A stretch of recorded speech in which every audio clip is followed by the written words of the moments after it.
வணக்கம் நண்பர்களே, நான் உங்கள் கிச்சா பேசுகிறேன். மகா பெரியவா கிரகத்தில் ஒரு வெள்ளை தாமரை. அந்த வெள்ளை தாமரை ஒரு நோய் தீர்த்த அதிசயமான சம்பவம்.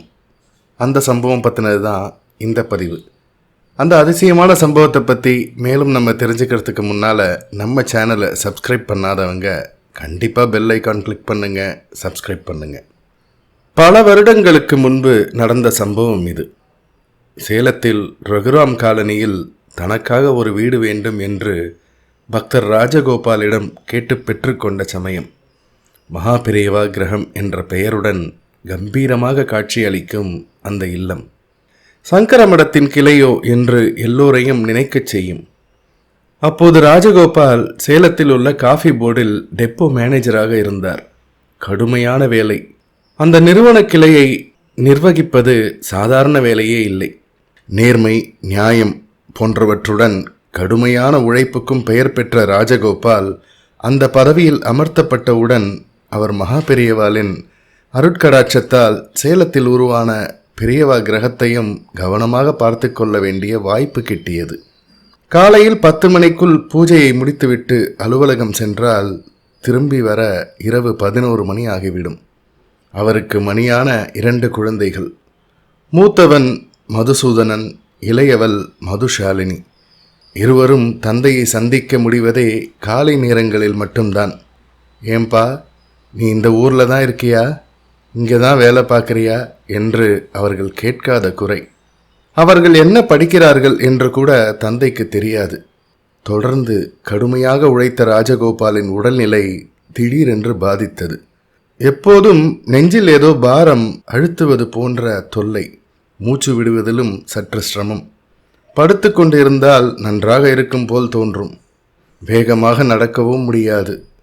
அது ஏன், அவர் ஓட்டுகின்ற மோட்டார் சைக்கிளை உதைத்து ஸ்டார்ட் செய்யவும் பல நேரங்களில் தடுமாறினார்.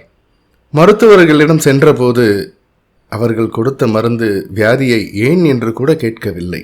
நோயின் கவலை ஒரு பக்கம் இருந்தாலும் இன்னொரு கவலையும் அவர் மனதில் ஏறிக்கொண்டது. மகாபெரியவா கிரகத்திற்கு வரும் பக்தர்களின் எண்ணிக்கை மிகவும் குறைவாக இருந்தது. தனக்கென ஒரு இடத்தை கேட்டு பெற்றுக்கொண்ட மகாபெரியவா ஏன் பக்தர்கள் கவனத்தை ஈர்க்கவில்லை? பரம பக்தரான ராஜகோபாலுக்கு இந்த கவலை போதாதா? அவருக்கு அப்போது ஆறுதல் சொல்லக்கூடிய ஒரே நபர் அவரது துணைவியார் கீதா. நோயின் காரணம் தெரியாத காரணத்தினால் சரியான மருந்துகளை கூட அவரால் சாப்பிட முடியவில்லை. படுக்கையில் தொடர்ந்து படுக்க வேண்டியதாயிற்று. மனதிற்குள் மகா பெரியவா தனக்கு வழிகாட்டுவார் என்ற நம்பிக்கை மட்டும் இழக்கவே இல்லை. ஒரு நாள் இரவு நோயின் கடுமை சற்று குறைந்து ராஜகோபால் அயர்ந்து தூங்கிக் கொண்டிருந்த சமயம் அவரது மனைவிக்கு ஓர் அபூர்வ கனவு தோன்றியது. காஞ்சி மகா பெரியவா அவரை ஆசீர்வதித்தபடியே சொல்கிறார், வெள்ளை தாமரையை கஷாயம் வைத்து கொடு, போதும். நேரில் சொல்ல முடியாத பல பக்தர்களுக்கு மகா பெரியவா இப்படி கனவில் தோன்றி அருள்வாக்கு சொல்வார் என்று அவர் கேள்விப்பட்டிருக்கிறார். மறுநாள் காலையில் தாம் கண்ட கனவை கணவருடன் பகிர்ந்து கொண்டார். இருவரும் மகிழ்ச்சியடைந்தாலும் வெள்ளை தாமரைக்கு எங்கே போவதென்ற புதிய கவலை அவர்களை பற்றி கொண்டது. அதில் கஷாயம் வைத்து குடித்தால் நிச்சயம் குணமாகிவிடும் என்று மகா பெரியவா சொல்லியிருக்கிறாரே. ஆனால் இப்போது வெள்ளை தாமரைக்கு எங்கே போவது? இவர்கள் மனதில் எழுந்த கவலை மகா பெரியவாளுக்கு தெரியாதா என்ன? அதற்கு அவர் வழி செய்யாமலா இருப்பார்? மகா பெரியவா கிரகத்திற்கு தொடர்ந்து வில்வ இலைகளும் துளசி மாலைகளும் பூஜை பொருட்களையும் கொண்டு வந்து கொடுப்பவர் முசுகுந்தன் என்ற ஒரு பக்தர்.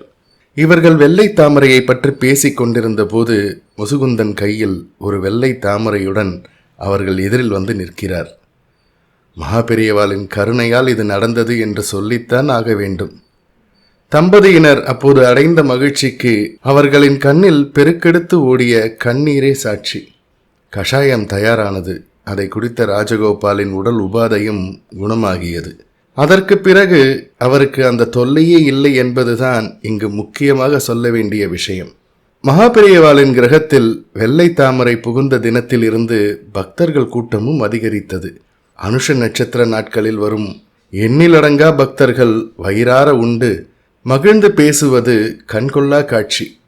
மகா பெரியவா தமது பக்தர்களை பிரத்யேக கவனத்துடன் அருட்பார்வை செலுத்தி பாதுகாக்கிறார் என்பதற்கு இதைவிட வேறு உதாரணம் வேண்டுமா என்ன?